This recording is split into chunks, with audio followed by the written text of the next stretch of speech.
Welcome to another new video. আমরা নিমির PDF নিয়ে আলোচনা করছি। যে পিডিএফ থেকে কিন্তু ফাইনাল পরীক্ষাতে প্রশ্ন আসে। যে প্রশ্নগুলো এই পিডিএফটাতে আছে সেই প্রশ্নগুলোই কিন্তু পরীক্ষাতে আসে। গত ভিডিওতে 90 থেকে 115 নম্বর প্রশ্ন পর্যন্ত কমপ্লিট হয়েছে। আজকে শুরু করব 116 নম্বর প্রশ্ন থেকে। 116 নম্বর প্রশ্নতে আছে, what is the current range required for 3.15 mm dia MS electrode in arc welding.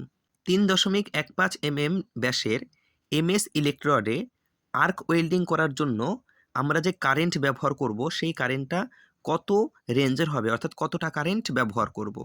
সঠিক উত্তর কী হবে? সঠিক উত্তর হবে অপশন ডি, 100 থেকে 110 অ্যাম্পিয়ার।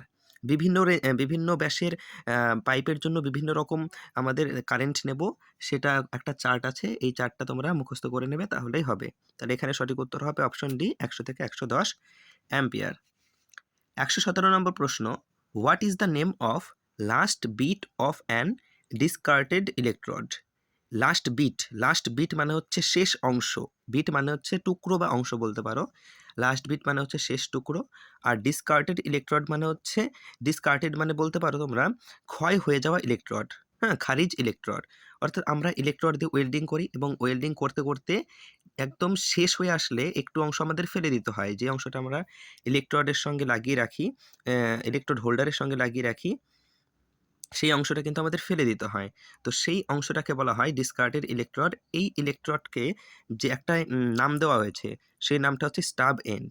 ঠিক আছে, যাকে বলা হয় স্টাব মানে হচ্ছে বর্জিত, স্টাব এন্ড মানে বর্জিত অংশ। তাহলে যে অংশটা আমরা ফেলে দিই ইলেকট্রোডের, সেটাকে বলা হয় স্টাব এন্ড। এরপরে 118 নম্বর প্রশ্ন, how many groups of mild steel pipes are there. অর্থাৎ মাইল স্টিল পাইপের কটি গ্রুপ হয়? মাইল স্টিল পাইপের দুটো গ্রুপ হয়। কটি গ্রুপ হয়? দুটো গ্রুপ। আগেরটার উত্তর কিন্তু সি। হ্যাঁ, কি কি? একটা হচ্ছে সিমলেস পাইপ আর একটা হচ্ছে রেজিস্ট্যান্স ওয়েল্ডেড পাইপ। সিমলেস পাইপে কিন্তু কোনো রকম জয়েন্ট থাকে না, আর রেজিস্ট্যান্স ওয়েল্ডেড পাইপে কিন্তু জয়েন্ট থাকে। হ্যাঁ, একদম এটা সলিড রড দিয়ে তৈরি হয় এই সিমলেস পাইপ। আর চাদর টাইপের যে প্লেট, সেই প্লেট থেকে কিন্তু এই রেজিস্ট্যান্স ওয়েল্ডেড পাইপ তৈরি হয়। 119 নম্বর প্রশ্ন, how A pipe is specified. কিভাবে একটা পাইপকে স্পেসিফাই করা হয়? আমরা কিভাবে বলতে পারি যে একটা পাইপকে, যে এই পাইপের যে বাইরের ব্যাস এত এমএম, ভেতরের যে ব্যাস, সেই ভেতরের ব্যাসটা হচ্ছে 3 mm, সাপোজ বললাম 3 mm, আর এই পাইপটা কতটা লম্বা হতে পারে সেটা বলতে পারি, যে এই পাইপটা 50 মিলিমিটার লম্বা বা 40 মিলিমিটার লম্বা, সাপোজ বলছি। তাহলে আমরা তিনটি কথাই বলতে পারি, একটা হচ্ছে আউটার ডায়া, ইনার ডায়া, আর একটা হচ্ছে এর লেন্থ কত। তাহলে সঠিক উত্তর কী হবে? Option D. 120 নম্বর প্রশ্ন, what should be what should be the bevel angle for S preparation of 6 mm thick pipe welding. অর্থাৎ 6 mm পুরো কোনো পাইপকে ওয়েল্ডিং করার জন্য এর যে এস প্রিপারেশন করা হয়, এস প্রিপারেশন মানে আমরা কিন্তু পাইপকে দেখবে যে অংশে আমরা ওয়েল্ডিং করব, সেই অংশটাকে একটু ঘষে ঘষে ভি শেপের করে নিতে পারি, একটু ঢাল টাইপের করে নিতে পারি। এই যে এসটাকে আমরা প্রিপারেশন করলাম, এই এস প্রিপারেশনের জন্য যে আমাদের অ্যাঙ্গেলটা থাকবে 6 mm পুরো পাইপের জন্য, সেই অ্যাঙ্গেলটা কত হবে? সেই অ্যাঙ্গেলটা হবে 60 থেকে 65 ডিগ্রি।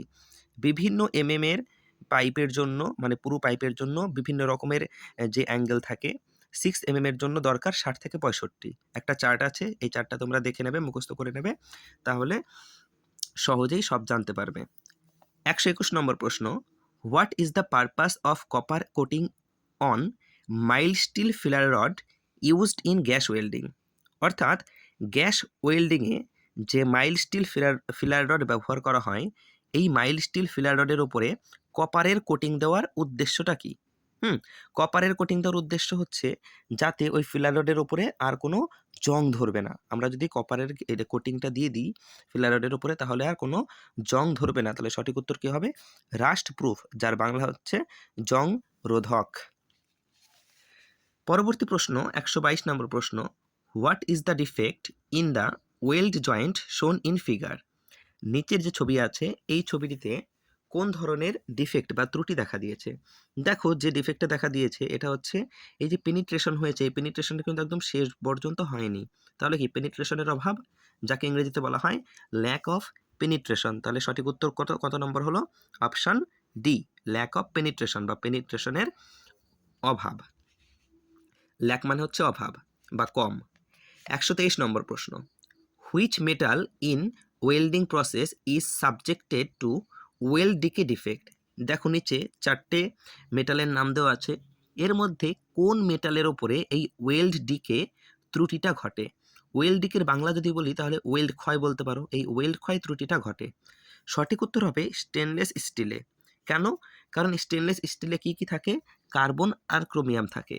এই কার্বন আর ক্রোমিয়ামকে, অর্থাৎ স্টেনলেস স্টিলকে যখন আমরা ওয়েল্ডিং করব তখন হিট উৎপাদন হবে সেখানে। এই হিট যখন পাবে তখন কার্বন আর ক্রোমিয়াম রাসায়নিক বিক্রিয়া কি তৈরি করবে? ক্রোমিয়াম কার্বাইড উৎপন্ন করে। কি করে? ক্রোমিয়াম কার্বাইড উৎপন্ন করে। এই ক্রোমিয়াম কার্বাইড কিন্তু আমরা যে অংশটাকে ওয়েল্ডিং করেছি সেই ওয়েল্ডিংয়ের উপরে কালো কালো দাগ তৈরি করে দেয়, কালো কালো দাগ তৈরি করে দেয়। এটাকে বলা হয় ওয়েল্ড ডিকে ডিফেক্ট। 124 নম্বর প্রশ্ন, which filler rod is used for bronze welding of cast iron, malleable iron and copper. অর্থাৎ কাস্ট আয়রন, ম্যালিয়েবল আয়রন এবং কপারের ওপরে ব্রোঞ্জ ওয়েল্ডিংয়ের জন্য কোন ধরনের ফিলার রড ব্যবহার করা হয়?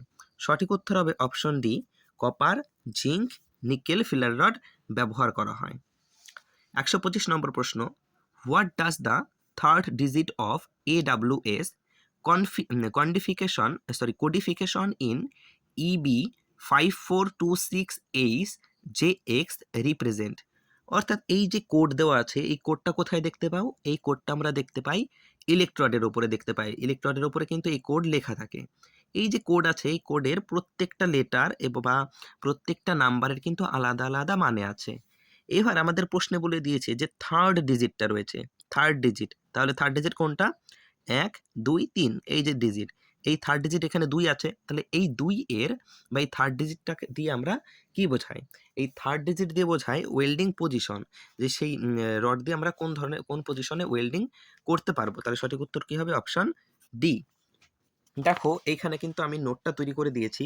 তোমরা যদি এই কোডের ভিডিওটা চাও তাহলে অবশ্যই কমেন্ট করে জানাবে। যদি কমেন্ট করো তাহলে ভিডিওটা আপলোড করব, নয়তো করব না।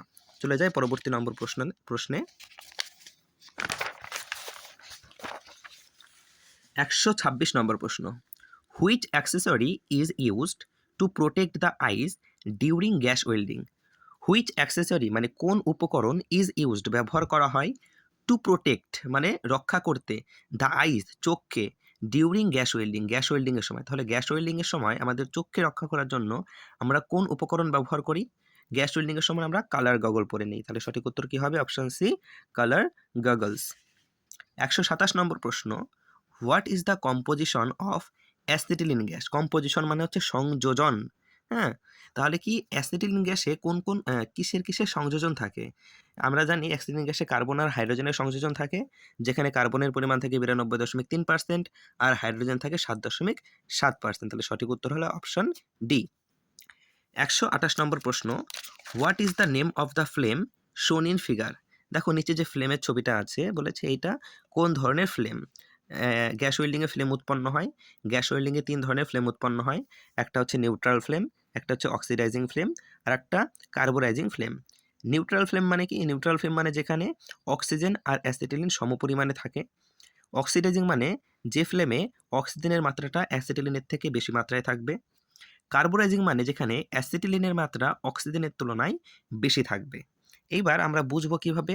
ছবি দেখে যে কোনটা কোন ধরনের ফ্লেম। দেখো যে ফ্লেমটা অক্সিডাইজিং ফ্লেম হবে সেই ফ্লেমে কি হবে? সেই ফ্লেমে কিন্তু এক কালো কালো ধোঁয়া উৎপন্ন করবে। আর যে ইনার কোণ, এই দেখো এই কোণটাকে বলা হয় ইনার কোণ, সেই ইনার কোণটা ছোট আকৃতির হবে, ঠিক আছে? আর যে এই যে মাথা অংশটা, এই মাথা অংশটা ত্রিভুজের মতন এরকম কোণ টাইপের হবে, ঠিক আছে? ছোট হবে এবং কোণ টাইপের হবে। আর একটা যেটা আছে কার্বোরাইজিং ফ্লেম। কার্বোরাইজিং ফ্লেমের যে ফ্লেমটা উৎপন্ন হবে সেটা কি হবে? এই যে ইনার কোণটা হবে সেই ইনার কোণটা ছোট, একটু বড় আকৃতির হবে। এই যে ইনার কোণ একটু বড় আকৃতির হবে এবং সামনের যে অংশটা এরকম কোণ আকার হবে এবং এটা ইনার কোণটা অনেকটা বড় আকার হবে। আর যেটা হচ্ছে নিউট্রাল ফ্লেম, সেই ফ্লেমে যে ইনার কোণ হবে সেই ইনার কোণটা কিন্তু প্রথমত কথা হচ্ছে এরকম ছোট ছোট আকৃতির হবে এবং এই যে আকারটা দেখছো সামনে মাথাটা একটু রাউন্ড টাইপের হবে। এটা কিন্তু নিউট্রাল ফ্লেমেরই ছবি। তাহলে সঠিক উত্তর কি হলো? Neutral flame. নিউট্রাল ফ্লেম কি দেখে বুঝবো? যে ইনার কোণটা ছোট আকৃতির হবে, মাথাটা রাউন্ড, একটু রাউন্ড শেপের হবে। ঠিক আছে? তাহলে পেয়ে গেলাম 128 নম্বর প্রশ্নের উত্তর অপশন এ। এবার 129 নম্বর প্রশ্ন। Which size of CCMS filler rod is to be used for welding plate of 8 mm thick with VS? অর্থাৎ 8 mm পুরু একটা প্লেটকে, সেই প্লেটটাকে আমরা কি ধরনের প্রিপারেশন করব? এসটা ভি টাইপের। এ দেখো ভি টাইপের এস যাকে বলা হয়, যে শেপটা ভি আকৃতি থাকবে, শেপ ভি আকৃতি থাকবে এবং যে পাইপটা, সেই পাইপটা 8 মিলিমিটার পুরু হবে। তাহলে 8 মিলিমিটার পুরু ভিএস টাইপের কোনো পাইপকে ওয়েল্ডিং করার জন্য যে আমরা ফিলার রড ব্যবহার করব, সিসিএমএস টাইপের ফিলার রড, সেই ফিলার রডের সাইজ, যে সাইজ কত হবে? সঠিক উত্তর কী হবে? সঠিক উত্তর হবে অপশান সি, 5.0 mm। এইখানে একটা চার্ট আছে, সেই চার্টটা তোমরা মুখস্থ করে নেবে, তাহলে এখান থেকে যেরকম প্রশ্ন আসুক না কেন সহজেই উত্তরটা দিতে পারবে। কারণ এখানে 8 mm আছে বলে যদি এখানে 8 mm না দিয়ে পরীক্ষার সময় এখানে 6 mm বা অন্য কোনো একটা দিয়ে দিল, তখন গোলমাল বেঁধে যাবে। তাই তোমরা চার্টটা মুখস্থ করে নেবে, যেরকম থাকুক না কেন তোমরা উত্তরটা পেরে যাবে। পরবর্তী প্রশ্ন 130 নম্বর। How many segments are to be selected for welding 50 mm J pipe? অর্থাৎ 50 মিলিমিটার যে পাইপে আমরা কতগুলো সেগমেন্ট করে নেব? সেগমেন্ট মানে হচ্ছে অংশ। একটা পাইপকে ওয়েল্ডিং করার সময় আমরা যে ট্যাকিং করে নিই, ট্যাকিং করে করে ভাগ করে নিই, চারপাশে যে ট্যাকিং করে নিই, সেটাকে বলা হয় সেগমেন্ট বা অংশে ভাগ করে নেওয়া। তার ফলে কি হয়? তার ফলে আমাদের ওয়েল্ডিংটা ভালো হয়, পাইপটা নড়ে যায় না, ঠিকমতো জয়েন্ট হয়। এটাকে বলা হয় সেগমেন্ট। আমরা একটা পাইপকে ওয়েল্ডিং করার সময় কতগুলো সেগমেন্ট করে নেব? উত্তর হবে 4টে সেগমেন্ট করে নেব, 4টি অংশে ভাগ করে নেব এবং সেই পাইপটা অবশ্যই 50 হতে হবে। 50 এর বেশি হলে, যত পাইপটা মোটা হবে তত আমরা সেগমেন্ট বাড়িয়ে দেব। যদি পাইপের কম হয় তত আমরা সেগমেন্ট কম দেব। ঠিক আছে? তাহলে 50 এর জন্য আমরা 4টি সেগমেন্টে ভাগ করে নেব বা 4টে অংশে ভাগ করে নেব। তো আজকে এই পর্যন্তই থাকবে। পরবর্তী ভিডিও 131 থেকে শুরু করব।